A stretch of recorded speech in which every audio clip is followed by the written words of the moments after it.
এখানকার মুখ্যমন্ত্রী যদি বলে, পরামর্শ দেয়, ভিড় হলে তোমরা যেও না, ফাঁকায় ফাঁকায় ঘুরে বেড়াও, ভিড় কোথাও যাওয়া যাবে না। এ বাংলা তো সারা ভারতবর্ষে সব থেকে বেশি জনসংখ্যা বসবাস করে এই বাংলায়, ডেনসিটি অফ পপুলেশন সব থেকে বেশি এই বাংলায়। তাহলে ভিড় থাকলে আমরা যাবো না কেউ কোথাও, কারণ ভিড় থাকলে ঝঞ্ঝাট হবে। হ্যাঁ, এই বাংলার মুখ্যমন্ত্রী আপনি মানুষের ভিড়েই কিন্তু বড় হয়েছেন। সেদিন যখন সংবাদ মাধ্যম আপনার ছবি তুলতো, যখন আপনার নেতৃত্বে কলকাতার বুকে 13টা যুবক ছেলে গুলি খেয়ে মারা গেল, সেদিনও থোবরাটা দেখে আপনি ছবিটা তুলেছিলেন।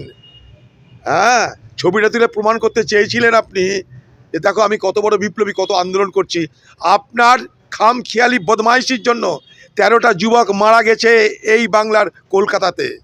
সেদিনও ভিড়ই ছিল, আপনার কিছু হয়নি। আপনি চালাক, আপনি তো জানেন কখন গুলি চলবে, কখন গুলি চালাতে হবে, কখন সটকে যেতে হবে।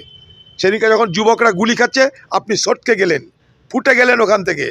কারণ নেত্রী হলে মৃত্যু হতে নাই, নেত্রী হলে মার খেতে নাই। এই তো আজকে সেই জায়গায় দাঁড়িয়ে আপনি জ্ঞান দিচ্ছেন পশ্চিমবঙ্গের সংবাদ মাধ্যমকে যে ভিড়ের মধ্যে যেও না। এই পৃথিবীতে যেখানে ভিড়, যেখানে সন্ত্রাস, যেখানে অন্যায়, যেখানে অত্যাচার, খবর নিতে যায় তারা পার্টি করতে যায় না, খবর নিতে যায়। সেই খবর নেওয়ার অধিকারকে সুরক্ষিত করবার ব্যবস্থা সংবিধান দিয়েছে। আগামী দিনে তাহলে এই বাংলায় তৃণমূল সরকারের বিরুদ্ধে কেউ কোথাও কোনো টিভি, কোনো চ্যানেল, কোনো মানুষের বক্তব্য নিতে গেলে তাহলে তার উপর এই হামলাই হবে। তাই আমি একটা কথা বলবো, আপনাদের এটা প্রফেশন, রোজগার করছেন সংবাদ জগতের কাজ করে, আপনারা চুরি বাটপাড়ি করে রোজগার করছেন না। মাথার ঘাম পায়ে ফেলে সকালে খেয়ে বেরোচ্ছেন, কখন ফিরবেন জানেন না। রোদ বৃষ্টি ঝড় জল আপনারা জানেন না, আপনাদের জীবনে কোনো বিশ্রাম নেই। তাই সমস্ত সংবাদ জগতের সঙ্গে যুক্ত প্রত্যেকে যে পার্টি করুন, যে পার্টিকে ভোট দিন, কোনো দিকে তাকানোর দরকার নাই। পেশার স্বার্থে, একদম পেশা পেশা পেশা, এটা আপনাদের পেশা, প্রফেশন।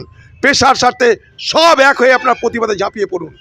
নাহলে আজ হয়তো সোমা মাইতি রঞ্জিতের উপর হয়েছে, কালকে আরেকজনের উপর হতেই হবে। কারণ এই ঘটনা যদি প্রশ্রয় দেওয়া হয়, তাহলে এই সমস্ত অপরাধীরা এ বাংলায় আরও দৌরাত্ম্য করার, আরও হামলা করার তারা অধিকার পাবে। একটা মেয়েকে প্রকাশ্য রাস্তায় পুলিশের সামনে যদি প্রকাশ্য দিবালোকে যদি মধ্যযুগীয় কায়দায় অত্যাচার করতে পারে, সে মেয়েটা কথা বলতে পারছে না, চুলের মুঠি ধরে টানতে টানতে তাকে নিয়ে যাওয়া হচ্ছে। কোন সমাজে বাস করছি আমরা? কিসের সমাজ এটা? আমার ঘরের তো মা বোন আছে, আমার ঘরের তো মেয়ে আছে, তাদের জন্য তাদের উপরে হলে কি মেনে নিতাম আমরা? তা যদি না আরেকজনের উপর হলে মানবো কেন আমরা? কি হচ্ছে এগুলো?